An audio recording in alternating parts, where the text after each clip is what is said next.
So hi, it's good to be here with you on this beautiful day. I'd like to talk to you about the spiritual journey. There are a lot of misconceptions about the spiritual journey, which come from the fact that people think that they can find wholeness by subtracting the parts of life that they don't like. It's always seemed to me that wholeness was the inclusion of all things rather than the subtraction of things. But the path of inclusion, the path of including things, is sometimes difficult to understand unless we understand some of the ground rules. One of the ground rules is that all spiritual work is really work on the ego. We could say it's the ego that gets enlightened. This might even be considered sacrilegious among some orthodoxies. But really, as soon as we become individuals and separate from the background of the what is, of the all, we become separate beings. And separate beings, the name that we give the psychic element of a separate being is our personality ego. So it doesn't make sense really to try to get back to a spiritual or so-called spiritual state by trying to eliminate the ego or to see it as illusion or to get rid of it in some manner. Since we are individual personalities, and that's not an illusion. It'll be an illusion when we die.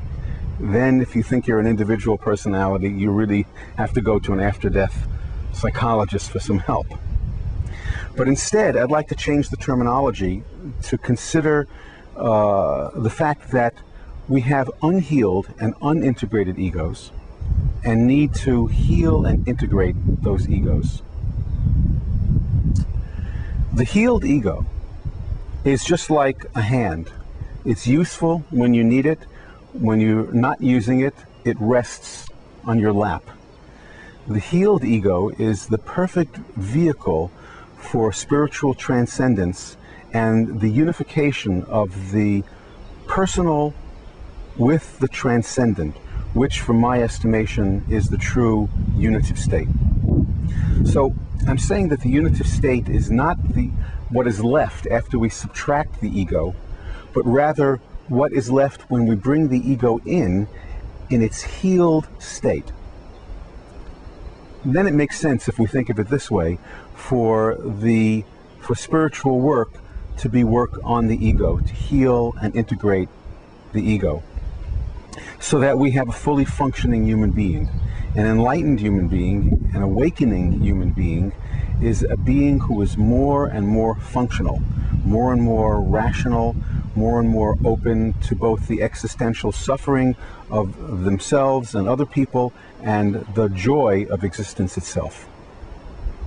So over these next few lessons, meetings, these video meetings, I'd like to talk about different aspects of the ego and give you my ideas about some of the misconceptions that I think lead to unnecessary suffering. So until then, I wish you all the best, and I hope you and your ego have a great day.